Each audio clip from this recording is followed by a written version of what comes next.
घंटों में इसराइल ने एक बार फिर एक ऐसा इनिशिएटिव लिया है, एक ऐसी मूव की है जिसकी वजह से खतरात इस पूरे खत्ते के लिए, इसकी मईशत के लिए, लोगों की ज़िंदगी के लिए, यहाँ के कारोबार के लिए बढ़ते चले जाएंगे। और इसराइल हमेशा एक ऐसा इनिशिएटिव लेता है जिसे बज़ाहिरन लगता है कि अमेरिका रोक नहीं सकता या उसे अमेरिका की ब्लेसिंग होती है। अब से तकरीबन 10-11 घंटे पहले अमेरिकन मीडिया ने, सबसे पहले ड्रॉप साइट ने, फिर बाकी अमेरिकन मीडिया ने ये रिपोर्ट किया कि इसराइल ने ईरान की साउथ पारस जो गैस फील्ड्स हैं, जो पर्शियन गल्फ में नीचे हैं समंदर के, लेकिन वहां से भी सबसे बड़ी गैस फील्ड्स हैं जो ईरान में भी एनर्जी सप्लाई करती हैं, इराक में भी एनर्जी सप्लाई करती हैं, उनके ऊपर ताबड़तोड़ इसराइली एयरफोर्स ने हमले किए, यके बाद दीगरे। न सिर्फ साउथ पारस फील्ड की एक आध जगह पे हमला किया, बल्कि असूलिया जो पूरा इलाका है उसमें उन्होंने बहुत से हमले किए, जिसका फौरी असर ये हुआ कि इराक में और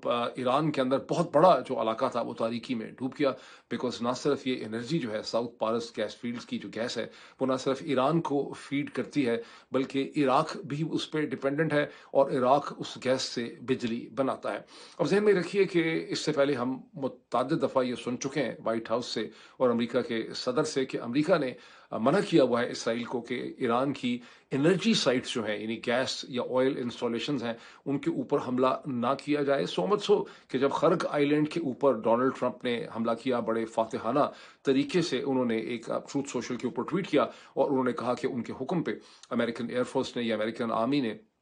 हमला किया, अमेरिकन अफवाज ने खर्ग आइलैंड के ऊपर। लेकिन साथ ही उन्होंने क्लैरिफाई ये किया कि हमने खर्ग आइलैंड की ऑयल इंस्टॉलेशन, तेल की तनसीबात पे हमला नहीं किया, हमने वहाँ खालिसन मिलिट्री स्ट्रक्चर्स जो हैं उनको हमने डिग्रेड किया है, एयरपोर्ट पे हमला किया है, हेलीपैड पे हमला किया है, मिलिट्री का जो गैरजन की जो उनकी फैसिलिटीज थी उसके ऊपर हमला किया है। और उससे 2-3 दिन पहले जब इसराइल ने तेहरान के करीब एक बहुत बड़े ऑयल डिपो पे हमला किया। इनफैक्ट इसराइल ने सिर्फ एक ऑयल डिपो पे हमला नहीं किया था, 30 ऑयल डिपोस पे हमला किया था, जिसके नतीजे में तेल निकला, सीवेज सिस्टम में चला गया तेहरान के करीब, और पूरा तेहरान के शहर का बहुत बड़ा हिस्सा जो है वो ऐसा लगता था कि जल रहा है। तो उस वक्त भी मसलसल हमने देखा कि न्यूयॉर्क टाइम्स और अमेरिकन ज़राए अबलाग में ये चीज़ छपी थी कि इस पे अमेरिका के सदर ने, अमेरिका की गवर्नमेंट ने बहुत ज़्यादा ताजुब का भी और उन्होंने गुस्से का उसमें इजहार किया, फ्रस्ट्रेशन का इजहार किया कि आप ऐसा क्यों कर रहे हैं, जबकि आपको कैटेगोरिकली कहा था कि आपने ऑयल इंस्टॉलेशंस के ऊपर हमला नहीं करना, गैस इंस्टॉलेशंस पे हमला नहीं करना। ये कोई बहुत ज़्यादा नरमी नहीं है, ये कोई बेनोवलेंस नहीं है, ये कोई भाईचारा नहीं है, ये कोई ऐसा नहीं है कि एक्ट ऑफ काइंडनेस है। बिकॉज अमेरिकन जो स्ट्रेटेजिक टीम है प्रेसिडेंट की, अमेरिकन प्रेसिडेंट व्हाइट हाउस को अच्छी तरह इसका अंदाज़ा है कि अगर ईरान की ऑयल एंड गैस इंस्टॉलेशंस को निशाना बनाया जाएगा तो ईरान जो है वो शायद इसराइल के अंदर मुनासिब हमले ना कर सके, लेकिन वो सऊदी अरब के अंदर, वो कतर के अंदर, वो कुवैत के अंदर, वो बहरीन के अंदर, वो मुत्तहिदा अरब अमारात में मुख्तलिफ oil and gas installation, piping system, refineries को टारगेट कर सकता है। और वही हुआ इस केस में कि जैसे ही इसराइल ने हमला किया साउथ पारस फील्ड में, IRGC ने एक written black and white statement issue की जिसमें उन्होंने कहा, उन्होंने वार्न किया, उन्होंने कहा कि वो तमाम लोग जो गैस फील्ड्स और ऑयल फील्ड्स के करीब रहते हैं, सऊदी अरब में, कतर में, मुत्तहिदा अरब अमारात में, कुवैत में, मुख्तलिफ जगहों के ऊपर, वो वहाँ पे बहरीन के अंदर, वो फौरी तौर पे उन जगहों को छोड़ दें। बिकॉज अब ये ऑयल एंड गैस रिफाइनरीज और ये ऑयल इंस्टॉलेशंस एक लेजिटिमेट टारगेट है। हमने पहले से वार्न किया था, हमने ये नहीं किया था 18 दिन की जंग में, लेकिन अब ये एक लेजिटिमेट टारगेट है बिकॉज इसराइल ने उसे एस्केलेट किया। ये बात वैसे बड़ी हैरानगी की है कि मैंने पिछले वीलॉग में भी आपसे यही कहा था कि ऐसा लगता है,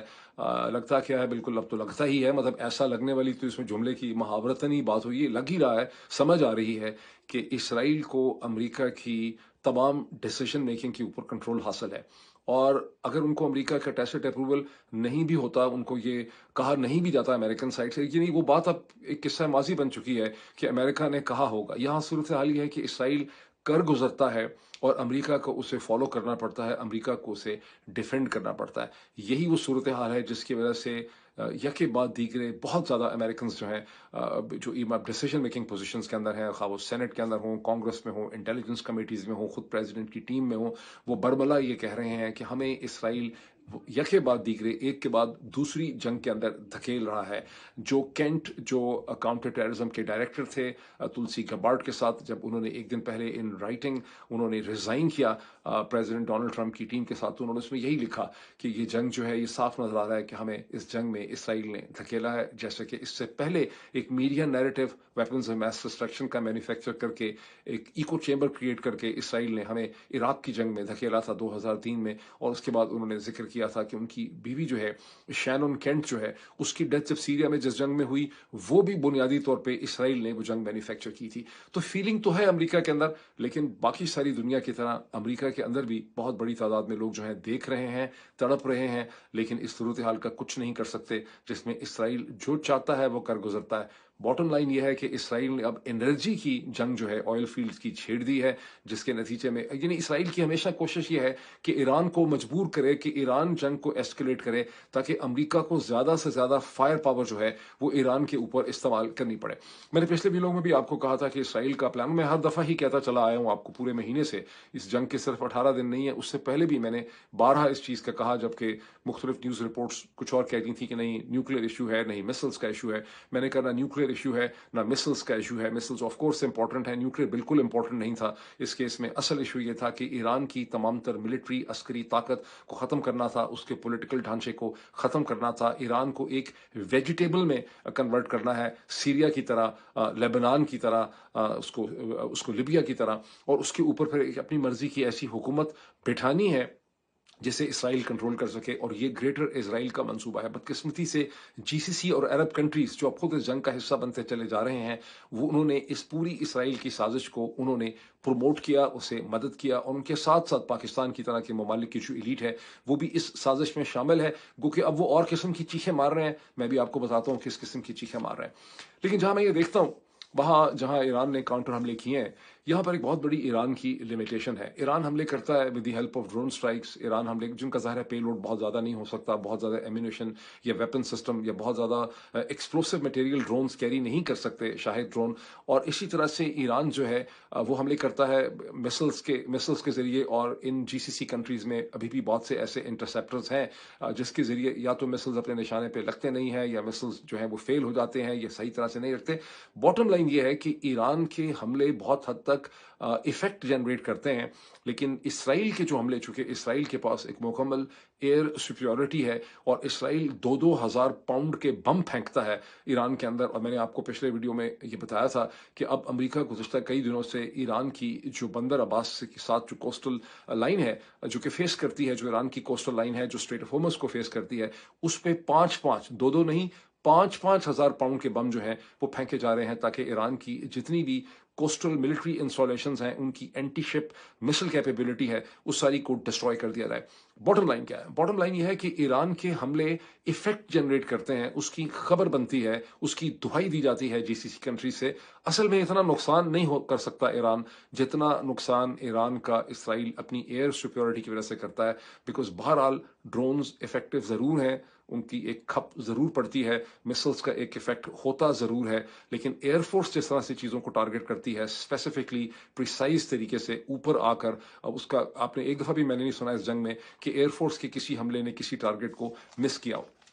बट हैविंग सेड दिस, इसमें अब समझने की बात यह है कि ईरान की सारी जो जंगी हिकमत अमली है आईआरजीसी की, ईरानियन मिलिट्री की, वो ये है कि हॉरिजॉन्टल एस्केलेशन, क्योंकि वो इसको अपवर्ड वर्टिकली अमेरिका और इसराइल को नुकसान नहीं पहुंचा सकते, वो इसको हॉरिजॉन्टल जो है इसको फैलाते हैं, एस्केलेशन करते हैं, जिसके नतीजे में उनका मकसद ये है कि दुनिया की जो तेल की मंडियां हैं, जो बैनुल अक़वामी मंडियां हैं, उसमें तेल और गैस की कीमतें जो हैं बढ़ें, जिसकी तकलीफ जो है वो यूरोप को हो, जिसकी तकलीफ अमेरिका को हो इनवर्ड, जिसकी तकलीफ अरब ममालिक को हो, उनके तजारती इंटरेस्ट जो है वो मुतासर हों। और पारस गैस फील्ड पे हमले के बाद, और फिर ईरान ने जब कहा कि हम हमला करेंगे सऊदी अरब पे, कतर पे, हमले तो इतने इफेक्ट हुए ये नहीं हुए, उसका नतीजा ये निकला है कि ऑयल प्राइसेस जो पहले अमेरिका की कोशिशों से और इंटरनेशनल एनर्जी एजेंसी की कोशिशों से रशियन तेल खरीदने की परमिशन देने के नतीजे में जो है वापस आई थी, खास करके जब अमेरिका के सेक्रेटरी कॉमर्स जो है उन्होंने कहा था कि हमें कोई एतराज़ नहीं है अगर हिंदुस्तान का, चीन का तेल जो है या ईरान का तेल जो है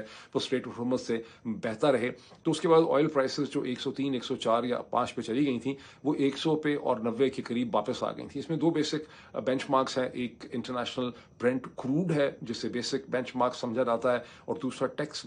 वेस्ट टेक्सास इंटरमीडिएट है। तो वेस्ट टेक्सास इंटरमीडिएट $93 पर बैरल पे आ गया था, और जो ब्रेंट था वो तकरीबन $100 के ऊपर आ गया था। लेकिन पारस गैस फील्ड पे हमले और IRGC के कहना कि अब हम भी काउंटर स्ट्राइक रखते हैं, हम हमले करेंगे, तेजी से एस्केलेशन हुई है। और जो लास्ट